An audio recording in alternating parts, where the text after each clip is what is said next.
E no nosso penúltimo conteúdo de materiais de construção civil, nós vamos ver pedras naturais e agregados.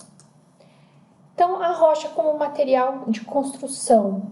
Então, desde os primórdios da humanidade, algumas obras de engenharia já foram feitas usando rocha. Então, aqui a gente já tem presente, nas pirâmides do Egito, que foram construídas há cerca de 4.000 anos, já tinham sido construídas, elas são feitas com blocos de rocha. E também a gente tem outros monumentos que são famosos. Também a gente tem aqui, um aqueduto que foi construído na época do Império Romano. Então, o aqueduto é uma estrutura que serve para transportar líquidos. Então, aqui você pode ver que tem uma vala e é assim que eram transportados os líquidos. Então, era tanto para fazer abastecimento de água, como também para coletar e afastar o esgoto das cidades, que percebeu-se que não dava muito certo conviver diretamente com o esgoto, porque facilita a proliferação de algumas doenças. Então, logo se teve essa ideia. Então, para fazer esse transporte dos líquidos, se utilizavam os aquedutos. Então, os principais usos das rochas na construção civil, nós podemos colocar que são esses dois aqui, Ou você utiliza como agregados para o concreto, ou a gente usa na parte de revestimento e decoração. Isso aí, nessa parte aqui, também entra na hora que você vai fazer os tampos, que você vai fazer pia das cozinhas, entra nessa parte de revestimento e decoração. E é muito importante o conhecimento básico desses materiais, você saber o que é uma rocha. Então, o que são esses materiais? Do que eles são feitos? Como eles são constituídos? Que aí nós vamos ver os tipos de rochas. E principalmente como que isso influencia nas propriedades físicas e mecânicas desse material depois. Porque, por exemplo, é muito importante você estudar geologia e você conhecer as características das rochas. Porque, por exemplo, o mármore, ele é basicamente feito de um mineral que chama calcita, e a calcita ela é solúvel em água. Então isso faz com que o material não seja muito adequado para um local que vai ter presença de umidade, por exemplo. Aí você já vai recomendar para o seu cliente que ele use um granito, por exemplo, porque ele já vai ser mais durável, vai ser mais estável quimicamente. Então, por isso que é interessante você conhecer as propriedades das rochas. Então, o que é uma rocha? A rocha, ela pode ser definida como um corpo sólido, natural. Mais para frente eu vou falar um pouquinho essa questão do natural, que às vezes tem marmoraria que te vende material como se fosse rocha, mas não é. E é resultante de um processo geológico determinado. Então, a rocha ela é formada pela junção ou pela agregação de um ou mais minerais. Então, nós podemos ter rocha que é constituída de um tipo só de mineral ou dois ou mais tipos. Isso aí é bastante variável. E são arranjados segundo as condições de temperatura e pressão existentes na hora da formação dessa rocha. Então, se você for conversar com um geólogo, alguém da área da geologia, vai chamar de rocha, mas aí o pessoal da engenharia chama de pedra. Nunca fale pedra para um geólogo, porque a gente chama rocha, o pessoal da geologia chama isso aí de rocha mesmo, que o fragmento é o pedaço de rocha, é rocha, e a gente só fala que é pedra quando isso aí tá em movimento, tipo você tá jogando na cabeça de alguém. Mas aí na área da engenharia a gente deixa chamar de pedra e fazer o que? A gente tenta educar, mas não dá certo. Então, a rocha é constituída por um aglomerado de vários minerais, pode ser tudo de um tipo só ou vários tipos diferentes. E o que é mineral? Quem foi meu aluno de geologia teve uma aula inteirinha só para definir o que é mineral. Os minerais são elementos ou compostos químicos com composição definida dentro de certos limites, cristalizados e formados naturalmente por meio de processos geológicos inorgânicos na Terra ou em corpos extraterrestres. Então dá para a gente pegar essa definição e ficar falando por horas e horas e horas. Então, são elementos ou compostos químicos. Por quê? A gente tem minerais que é composto por um elemento só da tabela periódica ou uma combinação desses compostos químicos. Então, eles têm composição definida, mas tem certos limites, porque alguns minerais aceitam algumas variações, tipo trocam um elemento químico ou pode ter em quantidade diferente um certo elemento químico lá dentro da composição. Cristalizado é porque eles são cristalizados a partir de certos líquidos, no caso, na formação do material ígneo, então cristalizado a partir de líquidos magmáticos ou algumas soluções termais, mas quando é cristalizado é porque se deu em condições geológicas ideais. Não foi muito rápido, não teve nada alterado, então dá tempo dos cristais se formarem, que sempre envolve o processo natural, ou seja, quando você faz um diamante através de processo artificial, isso aí não é um mineral, porque o que é mineral ele é formado naturalmente, e por meio de processos geológicos inorgânicos, ou seja, não envolve vida nisso aí. Por exemplo, a pérola, ela tem valor econômico, você pode achar que é um mineral, mas ela não é. Por quê? Porque ela é feita a partir de processos biológicos. E o mineral pode ocorrer na Terra ou fora da Terra. Tá? Então, os minerais eles se formam na natureza, vão cristalizando a partir de líquidos magmáticos, que aí nós vamos ver que vai resultar em rochas ígneas, ou também através de soluções termais, ou pode ser pela recristalização mantendo no estado sólido, que aí a gente já tem as rochas metamórficas, ou pode ser de produto de reações químicas, tanto em sólidos quanto em líquidos. Então, é muito importante vocês conhecerem os tipos de rochas. Então, normalmente a gente faz uma classificação que é de acordo com a maneira que a rocha foi formada. Então, a classificação que é o clássico mesmo, que é o tradicional, classificar em rochas ígneas, sedimentares e metamórficas. Então, vamos ver cada um desses tipos. As rochas ígneas, o ígneos, ele já vem o radical dele aqui quer dizer que vem do fogo. Então, são rochas que elas são formadas a partir de material fundido. Então, aqueceu, derreteu o material e na hora que ele resfria, forma uma rocha que é chamada de rocha ígnea. Então, você pode imaginar o magma aqui embaixo, ó, no caso é um vulcão. Quando esse magma, como aqui, normalmente ele está sob pressão e ele está em alta temperatura, isso aqui a gente está falando mais de 1000 graus Celsius, então tudo está derretido, todos os minerais estão derretidos. E quando esse magma começa a procurar um lugar que esteja com menos pressão, então ele começa a subir. Se ele parar aqui no meio do caminho, que aí já vai ser um lugar que já está mais frio do que em relação ao que estava lá embaixo, aqui em cima, se ele parar por aqui, ele vai resfriar, endurecer, formar uma rocha que a gente vai chamar de rocha intrusiva. Se ele chegar aqui a ter contato com a atmosfera, então chegou na superfície, aí na hora que ele resfriar, endurecer, vai formar uma rocha que a gente chama de rocha extrusiva. Mas em ambos os casos, a gente chama isso de rochas ígneas. E aqui nós temos algumas aplicações e alguns exemplos de rochas. Então, aqui que eu estava falando, as rochas intrusivas são aquelas que resfriam abaixo da superfície. Então, o magma resfria, forma a rocha, só que isso aí está abaixo da superfície. Então, lá embaixo da superfície, vocês vão concordar que a temperatura é maior do que se estivesse aqui na superfície. Então, como a temperatura lá é maior, demora mais para esfriar. Então, essas rochas vão ser resultantes de processos de resfriamento lento, e aí dá tempo dos grãos minerais se organizarem e formar grãos maiores. Então, por isso que tem a granulação grossa.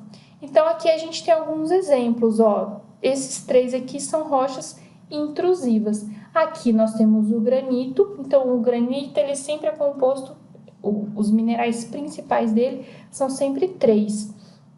Que são, você pode identificar aqui, esse que é de cor escura, da família dos anfibolitos, micas, então esse aí é de cor escura. Aí a gente tem o branquinho, que é da família do feldspato, e tem o transparente, que é o quartzo. Então sempre tem esses 3 minerais. E aí você consegue identificar a olho nu, você vê que tem 3 tipos de grãozinhos diferentes. Então é uma rocha ígnea, e se você for falar se ela é intrusiva ou extrusiva, ela é intrusiva, ou também a gente pode chamar de plutônica. Aqui em cima é um gabro, que ele é mais ou menos, ele é parecido com um granito, só que aí, ao invés de ter os minerais claros, aqui no lugar daquele feldspato que é o branquinho, aí já começa a entrar uma olivina, um piroxênio aqui, e aí ele fica na cor escura. E aqui a gente tem um cianito, que é muito parecido com o granito, só que você vai ver que ele tem a cor mais rosada, ó. É porque aquele feldspato, que é o branquinho, tem um potássio junto com ele, e então ele fica nessa cor rosada. Então, além das rochas ígneas intrusivas, a gente tem as extrusivas. Então, lembra que ela saiu lá do vulcão? Não só no vulcão, você também pode ter isso no meio de uma placa litosférica também, que aí vai ser você está tendo uma extrusão. Aqui na nossa região a gente teve muito famoso a formação da Serra Geral, foi um derramamento na superfície. Então, chegou na superfície, a gente chama de rocha extrusiva, ou você também pode associar um vulcão, você também pode chamar de rocha vulcânica. Então, como resfriou muito rápido aquele material que estava fundido, os grãos ficam muito finos, então a gente pode ter a formação de material vítreo, fica parecendo mesmo um vidro, então lembra lá da aula do vidro, que fundiu o material e aí resfria rapidamente? Então ele fica com a granulação muito fina, e na natureza a gente também tem isso, principalmente o vidro vulcânico, ou também, que na verdade o oficial é obsidiana, foi material fundido, que foi lançado do vulcão rapidamente, e aí ele esfriou muito rápido, ficou vítreo, porque fica muito fininho. Então tem essa granulação fina, você não consegue identificar os grãos minerais a olho nu, fica muito difícil. Então aqui embaixo a gente tem os riolitos e aqui em cima os basaltos. Tá? E o próximo tipo são as rochas sedimentares. Então, se você relembrar que foi visto lá em geologia, todas as rochas elas sofrem processos de intemperismo. Tudo que está exposto sofre intemperismo. Então, pela ação de variação de temperatura, água de chuva, vento, também tem o intemperismo biológico, tudo isso vai desgastando os materiais que estão na superfície. Esse desgaste das rochas resulta em sedimentos. Então, sedimento é aquele material particulado, granulado, e aí a gente tem uma grande variedade de acordo com o tamanho, a gente pode classificar. E quando esses sedimentos eles param em algum lugar e depois eles sofrem o processo de diagênese, isso resulta numa rocha. Então aqueles grãozinhos estavam todos soltos, por algum motivo geológico, a natureza juntou isso aí e fez virar uma rocha, igual a gente tem aqui um exemplo de um arenito, certo? E aí, as rochas sedimentares, então, como é que vai ser o processo de formação? Então, a rocha sofreu intemperismo, sofreu erosão, aí esses sedimentos são transportados, se depositam em algum lugar e depois, pelo processo de diagênese, se transformam numa rocha. E você pode verificar, por exemplo, lá em geologia a gente estuda muito isso aí, a estratificação ou o acamamento, isso aí dá uma ideia de como que foi formada essa rocha. Por exemplo, quando você tem esse tipo de formação aqui, chama estratificação cruzada. Eu sei que esses sedimentos vieram até aqui, foram trazidos até aqui pelo vento. E se, ao longo do tempo geológico, todo esse material aqui se juntar, aí eu vou ter a rocha sedimentar, né, que é o processo de diagênese, transforma o sedimento em rocha sedimentar. E aqui é típico de quando você tem a presença de água, então foi a água que trouxe esses sedimentos aqui e deixou depositar. E o último tipo de rocha são as rochas metamórficas. Então aqui a gente tem são bem conhecidos. Aqui um chão feito com placas de ardósia. Então a ardósia ela é metamórfica. Aqui o famoso mármore italiano, também chamado de mármore travertino, aí vai depender da lógica que você estiver olhando. Aqui a gente tem um quartzito e aqui a gente tem um gneiss. Então o que são as rochas metamórficas? As rochas metamórficas, antigamente, elas eram ou uma rocha ígnea ou era uma rocha sedimentar e, devido ao processo geológicos, ela tem um processo de mudança. Então, a rocha metamórfica é aquela rocha que sofreu uma transformação, só que essa transformação ela é no estado sólido. Tem uma temperatura que é mais ou menos assim, até 150 graus acontece a diagênese, então a gente está trabalhando com o processo de formação de rocha sedimentar, e acima de 1000 graus Celsius a gente já está fundindo o material, aí o resultante disso vai ser rocha ígnea. Então a rocha metamórfica é uma rocha que sofreu transformação naquela faixa de temperatura entre 150 graus Celsius até os 900 graus Celsius. E pode ser por quê? Ou essa rocha ela estava em algum lugar que ela sofreu pressão, como é o caso desse gneiss aqui, ó. O gneiss nada mais é do que um granito, igual o que a gente viu alguns slides atrás, que sofreu pressão, nesse caso a pressão estava nessa direção aqui, ó. Então aqueles grãozinhos escuros do granito, eles se alinham sempre perpendicular à direção que estava a força.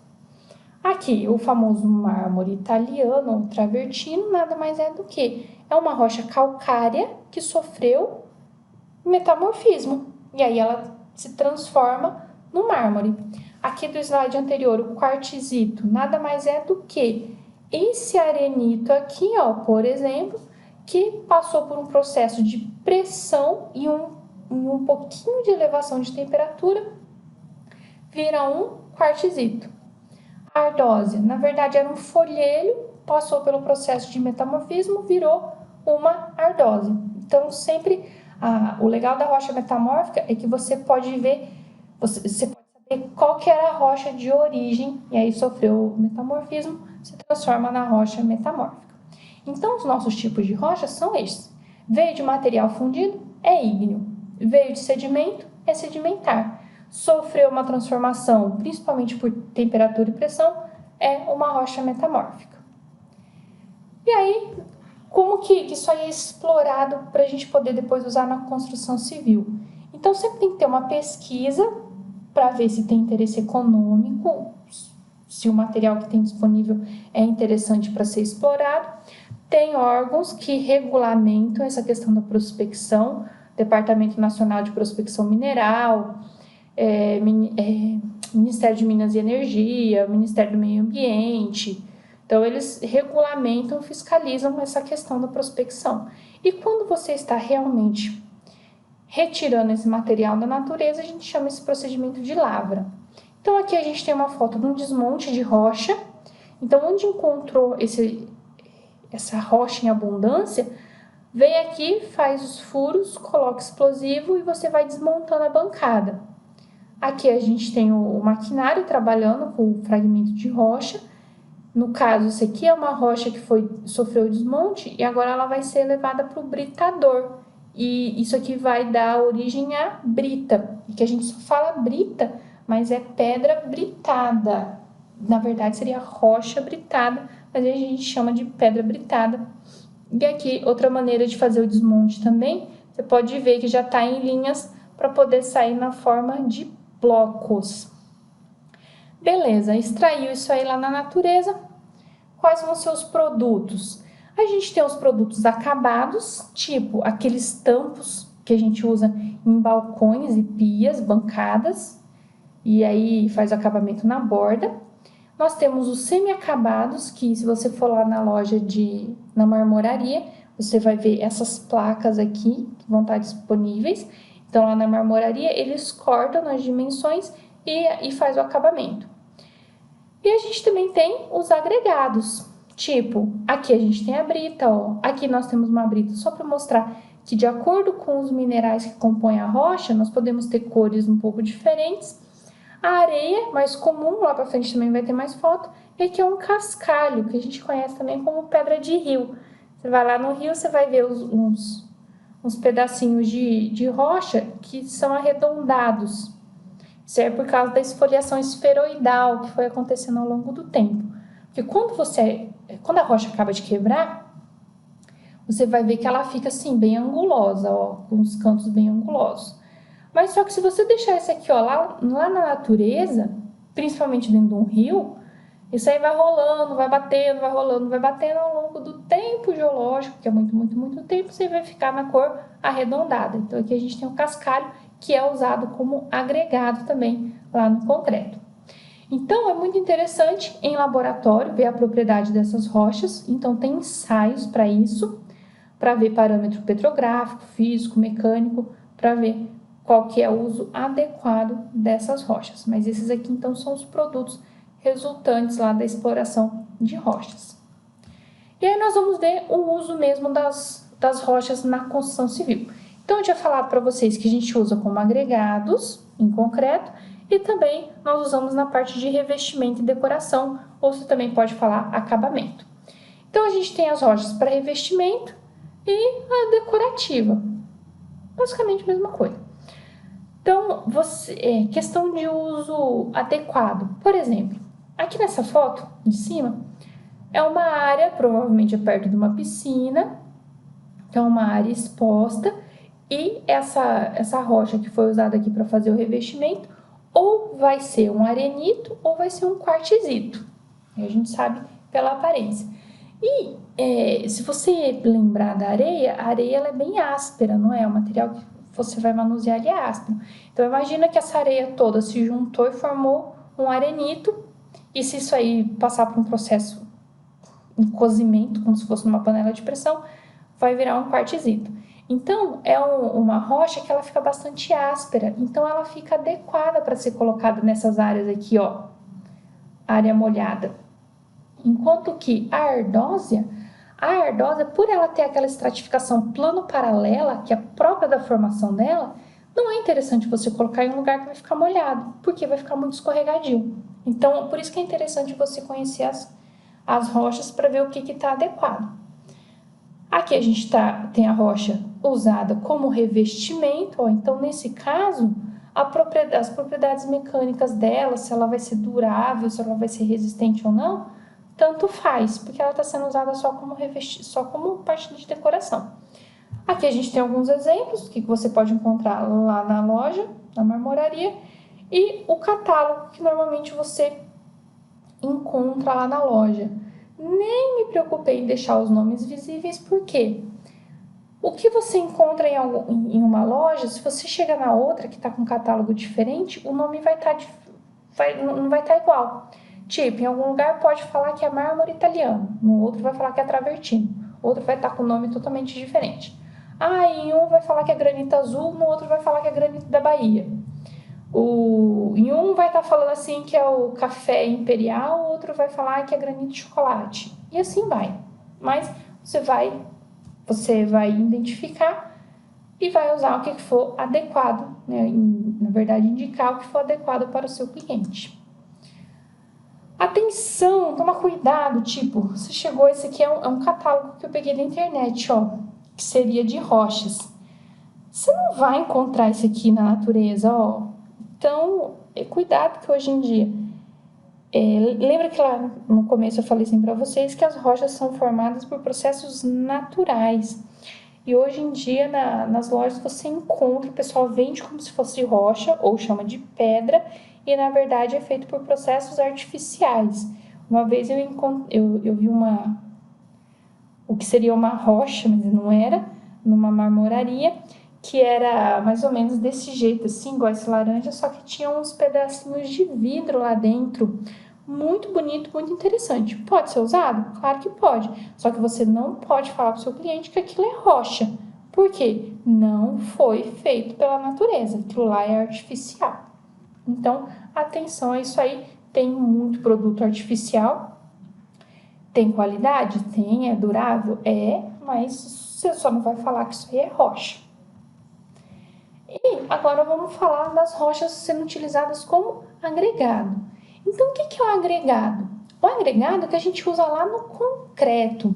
Então, no concreto você tem o aglomerante, que é o elemento que dá a liga, que no caso é o cimento Portland, e você tem uns agregados, que é para dar volume e também trazer resistência ao conjunto todo. O agregado é muito importante porque ele ocupa pelo menos 75 ou 80% do volume do concreto. Então, ele é importante que seja de boa qualidade e também ele entra para poder baratear o custo do concreto. Então, os agregados, como é que se pode definir? É um material particulado incoeso, ou seja, está tudo solto. Atividade química praticamente nula. A gente costuma falar assim que ele é inerte quimicamente.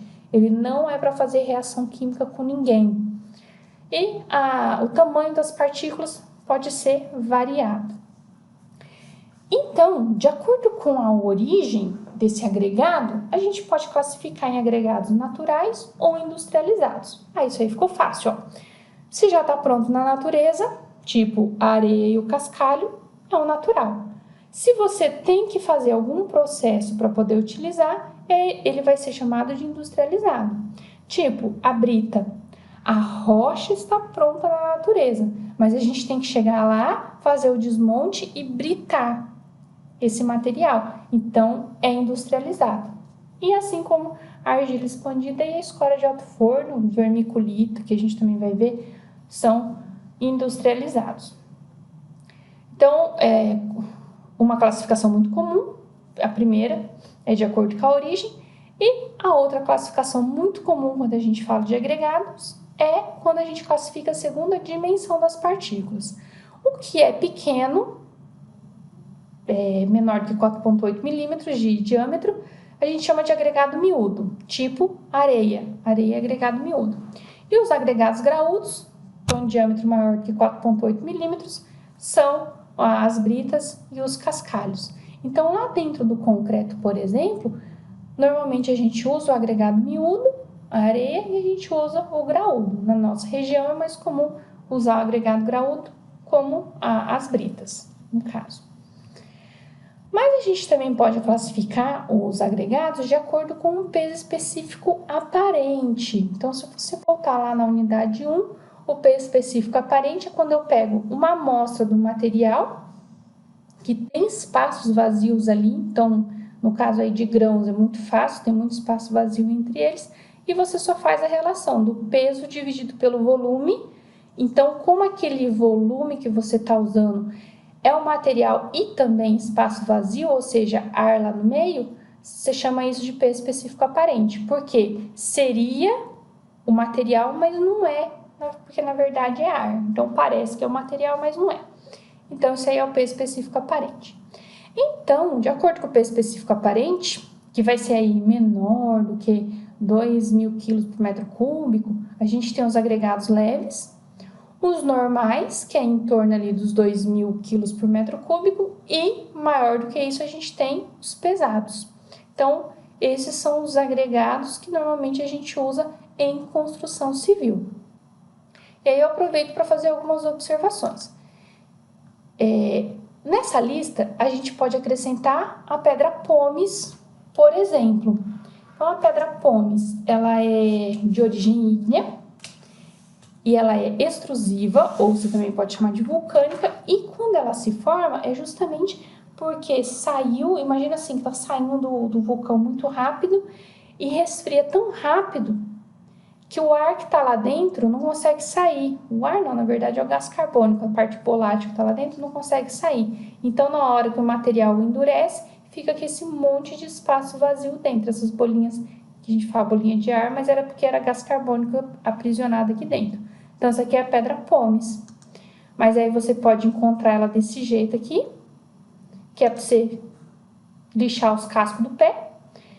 E hoje em dia, então ela não estava fazendo parte aqui na lista. Por quê? Isso aqui seria um agregado natural, leve, e hoje em dia não convém a gente usar, porque por ser natural, aí depende das condições para ser formado, a gente usa mais essas outras opções de leves, que é vermiculita, expandida, argila expandida, escória granulada. É mais comum a gente encontrar, porque isso aí se fabrica, fica mais fácil de ser utilizado. Mas a pedra pómez foi usada durante muito tempo na construção, em algumas sacadas muito interessantes, tipo aqui que é o Panteão, que ele foi feito ali ele foi feito no ano 27 a.C., aí ele teve uns problemas, foi refeito depois pelo imperador Adriano, já era na nossa era, segundo século da nossa era. E quando ele começou, e o processo de construção dele é o seguinte, aqui embaixo as paredes tem 6 metros de espessura, e aí conforme for subindo essa parede, foi diminuindo a espessura.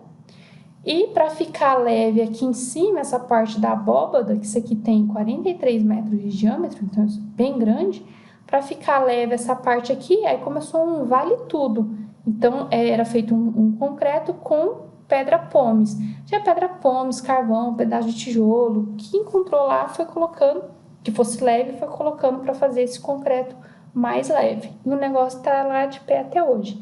Imagina que naquela época nem cimento tinha, que a gente vai falar sobre isso lá na nossa próxima unidade, que é a 10, nem cimento tinha e foi feito esse material, essa construção aí totalmente durável. Então, antigamente, como não tinha esses agregados industrializados, usava bastante a pedra pómez quando você precisava fazer um concreto leve. Hoje em dia não se usa mais. Hoje em dia, para você fazer um concreto leve, você vai usar agregados industrializados. Então, primeiro, a vermiculita expandida. Então, ela é feita a partir de minérios de argila, que é a vermiculita.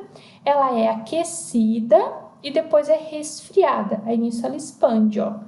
E a vermiculita você vai encontrar em lojas em garden centers, na verdade. Loja de jardinagem você vai encontrar. Assim como a argila expandida. Talvez a argila expandida você já tenha tido contato, que normalmente a gente usa ali naquela camada de drenagem do vaso, a hora que você vai plantar alguma coisa. E onde que a gente vai usar isso aí na construção civil? Então, os agregados leves em geral, é justamente para você fazer concreto leve. Concreto leve é aquele que tem menos de 2 kg por metro cúbico. Então, para você fazer esse tipo de concreto, você tem que usar um agregado leve. A argila expandida, normalmente você não usa ela assim, porque no processo dela de fabricação, essa casca aqui não vai dar aderência. Então, aí a gente tem que triturar isso aí e depois usar. E a escória granulada, ela é o resíduo lá da fabricação do ferro gusa. Então, você vai lembrar que derrete todo o que a gente chama de minério de ferro. É uma rocha que tem uns 35% no máximo de teor de ferro. Levou para o alto forno, vai fundir isso, vai derreter. De um lado sai o ferro gusa, do outro sai a escória. E aí essa escória pode ser bruta, pode ser expandida, que aí joga jato de ar e ela fica expandida, fica mais leve. E tem a granulada. Elas podem ser usadas como agregado no concreto. E na nossa região não é muito comum. Então, desses agregados leves, normalmente eles são industrializados. Os médios a gente já conhece. E os pesados, aí também já convém a gente fazer alguns comentários. Os agregados pesados são aqueles que o peso específico aí já está em torno de 2.200, às vezes até 2.400 quilos por metro cúbico. Onde que é usado? Eu uso para fazer concreto pesado, por exemplo, em usinas nucleares. Eu vou fazer uma parede de concreto, eu preciso, porque para isolar a radiação, O que você precisa é de alto peso específico. Outras pessoas vão falar densidade. Então, você precisa de altas densidades para você tentar isolar essa radiação. Então, esse concreto que vai ser feito, você vai fazer um concreto pesado. E aqui a gente tem a barita, ó. Aqui é a magnetita e aqui é a hematita. Pois é, se você perceber, a hematita e a magnetita são iguaizinhos, você só sabe como. A magnetita, ela gruda no ímã, enquanto que a hematita, não. É assim que você vai saber a diferença. Então, eu falei que os agregados pesados são utilizados para fazer concreto pesado, obviamente. Então, usina nuclear, também já vi usar na argamassa de revestimento de sala de raio-x. Então, você vai trabalhar na construção de uma unidade básica de saúde e ali tem uma sala de raio-x. Normalmente, a areia que é usada é uma areia feita de barita.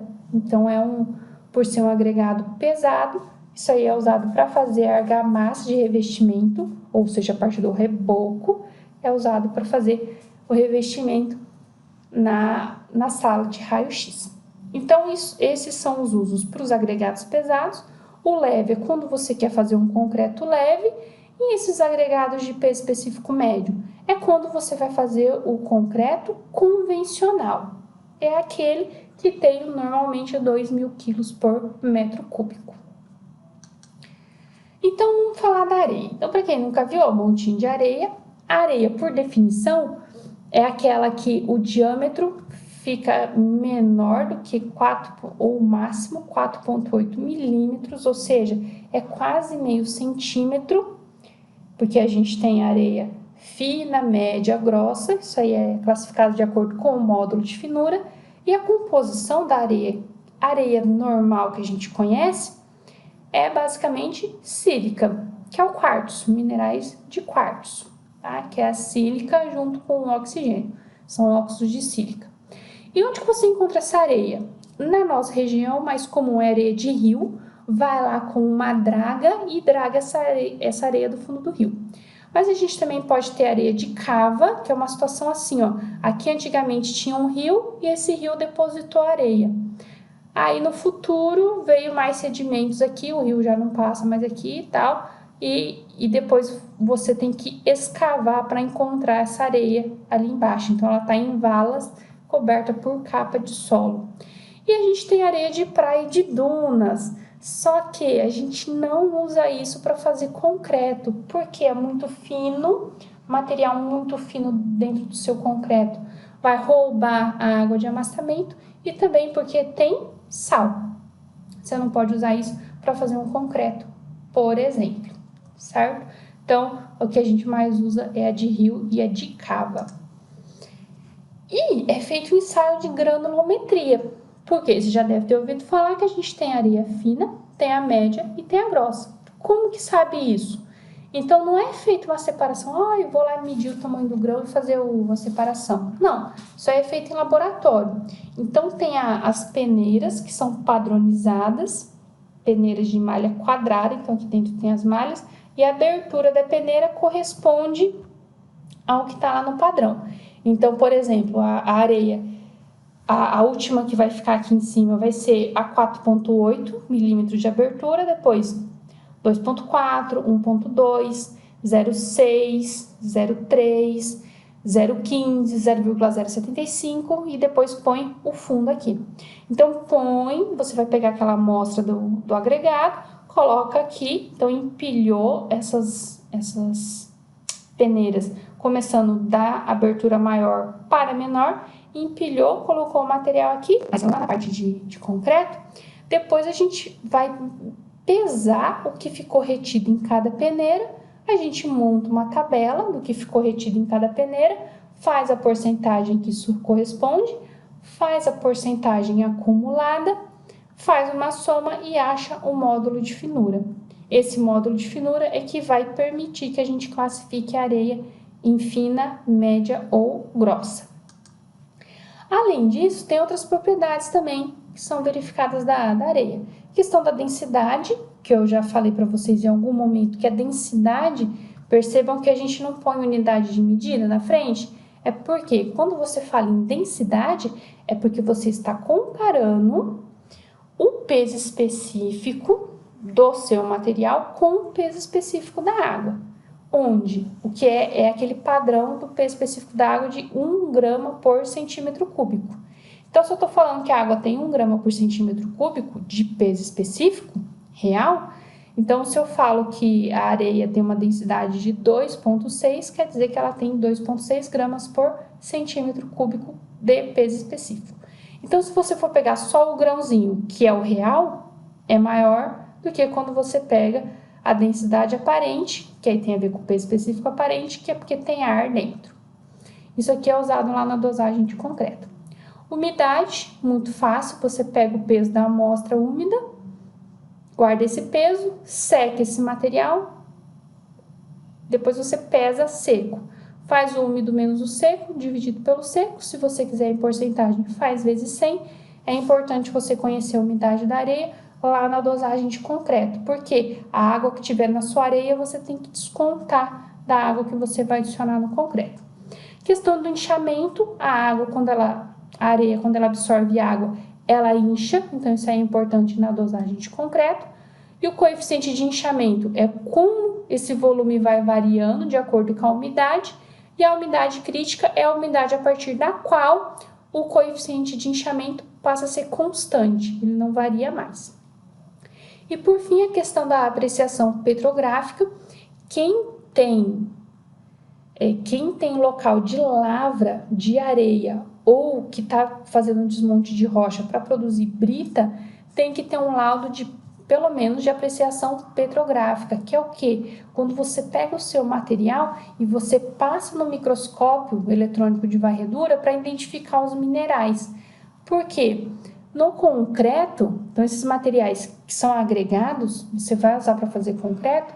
No concreto, se você tiver alguns minerais reativos, e depois, na hora que você vai fazer o concreto, se você usar um cimento que tem alto teor de álcalis, lá dentro vai fazer uma reação que é chamada de reação álcali-agregado, que a gente costuma usar a sigla RAA, que ela acontece quando você juntou 3 elementos. Quando o seu agregado é reativo. Segundo, o seu cimento tem alto teor de álcalis. Terceiro, seu concreto está em um local com umidade.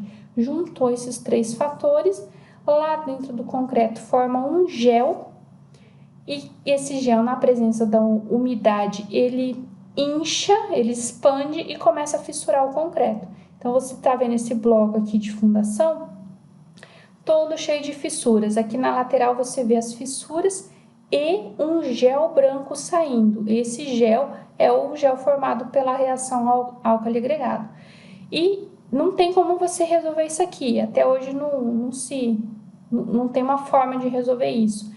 E também essa reação não vai acabar tão cedo, porque tem muito agregado reativo lá dentro, muito álcali disponível no cimento, e essas reações químicas vão acontecendo muito tempo e é uma reação deletéria. Isso aí prejudica a integridade do seu concreto e fica condenada à estrutura. Então tem que tomar cuidado disso aí. Quem faz lavra de areia e também produz brita tem que ter um laudo de laboratório com relação à reação álcali-agregado, mostrando que não é um agregado reativo. Porque lembra lá que o agregado tem que ser quimicamente inerte. Então, se ele é reativo, ele não está sendo inerte. E da brita? Bom, a brita é o agregado graúdo, e aí a gente, quando vai comprar, você pode falar brita 0 ou pedrisco, depois a gente costuma falar 1, 2, 3, 4. Isso aí é de acordo com a variação do diâmetro. Só que para classificar essa brita em 0, 1, 2, 3, 4, é um ensaio de granulometria. Então, é igual a da areia, só que são com outras peneiras, são peneiras com aberturas maiores. Então, quando você faz aquele ensaio do peneiramento, e aí você faz a tabela da porcentagem que foi retida em cada peneira e da retida e acumulada, aí você vai fazer uma curva granulométrica e você olhando lá na norma que caracteriza os agregados para concreto, que é a NBR 7211, aí você vai ver onde é que vai encaixar a curva granulométrica da sua brita e você vai ver se ela é 0, 1, 2, 3 ou 4. E muito importante, na hora que vai fazer o projeto de concreto armado, tem que saber qual vai ser a brita que vai ser utilizada, para falar qual que é a dimensão máxima característica, porque isso aí vai influenciar no espaçamento da armadura, do concreto armado, o peso específico, que na norma vai estar falando que é a massa específica, mas na verdade a gente mede o peso específico. A apreciação petrográfica entra também, muito importante, também fazer isso para a brita. E na hora que você está lá na obra fazendo concreto, ou vai dosar o seu concreto, é comum fazer a mistura de agregados, que é quando você mistura, por exemplo, põe brita 2 junto com brita 1, 80% de uma, 20% de outra. Isso aí é quando você faz a mistura de agregados. E tem algumas nomenclaturas que às vezes você pode encontrar na hora que você estiver exercendo a sua profissão. Então, normalmente a gente chama de brita, mas aquilo lá é uma pedra britada, que na verdade seria uma rocha britada, que é o quê? Passou pelo processo de britagem. Pó de pedra, material mais fino do que o pedrisco, areia de brita. O filler é quando você tem uma rocha que ela foi tão moída que ela tá com o tamanho dos grãos é igual os grãos de cimento. A gente tem a bica corrida, que é o material britado, do jeito que saiu lá do britador. O rachão, você pode encontrar isso aí, principalmente se você for trabalhar com pavimentação. É aquela que o diâmetro fica maior do que 76 milímetros, ou seja, 7,5 cm, mas só vai até 25 centímetros. Se você tiver um pedaço de rocha maior do que 25 centímetros de diâmetro, aí você já está falando de matacão. Então, o rachão também a gente pode chamar de pedra de mão, tá? Ela está maior do que aquela brita número 4, mas só que aí no máximo também 25 centímetros de diâmetro. Aí você tem o restolho, você não vai usar, é o resto mesmo, o restolho vai ser o resto mesmo. Pode ter até pouco de solo ali, você não pode usar isso aqui para fazer concreto de jeito nenhum. E os blocos, que são os fragmentos de rocha com dimensão maior do que 1 metro. Normalmente é quando você faz aquele desmonte daquela bancada na hora que vai pegar a rocha para separar, para passar pelo britador. E aqui alguns usos. Então, em pavimentos rodoviários, você vai ter várias camadas e vai sempre compactando isso. Vai ser comum você encontrar o rachão ou a pedra de mão. Também é usado, as rochas são usadas como agregado, pode ser agregado graúdo, e a gente também tem um sedimento que é o agregado miúdo. Você pode usar para fazer concreto, aí o concreto tanto feito com cimento Portland, como também o concreto asfáltico, que é aquele que o material que dá a liga é justamente o betume. Aqui a gente tem o uso da brita para fazer lastro em estrada de ferro ou ferrovia. Aqui a gente também tem, isso aqui a gente já pode falar que é matacão, um bloco de pedra, sendo usado para fazer enrocamentos. Então, ali na barragem, você tem a parte da construção da barragem e essa margem fora da barragem, isso aqui é chamado de enroncamento. Aqui a gente tem dreno de aterro sanitário, é feito também aí já é com pedra de mão, feito com pedra de mão, para poder ficar bastante espaço vazio e deixar o chorume ser drenado. Aqui a gente tem um exemplo de alvenaria de pedras. Hoje em dia não é comum isso, normalmente a gente faz alvenaria com tijolo e depois faz um revestimento de pedra. Mas antes era bem comum fazer alvenaria de pedra, que você também pode falar cantaria de pedra, que é quando você usa os blocos de pedra e vai encaixando isso para fazer a alvenaria, beleza? Por fim, aqueles famosos exercícios, faz quem quer, quem tem juízo, qualquer coisa deixa um comentário aí. Beijo, é isso aí.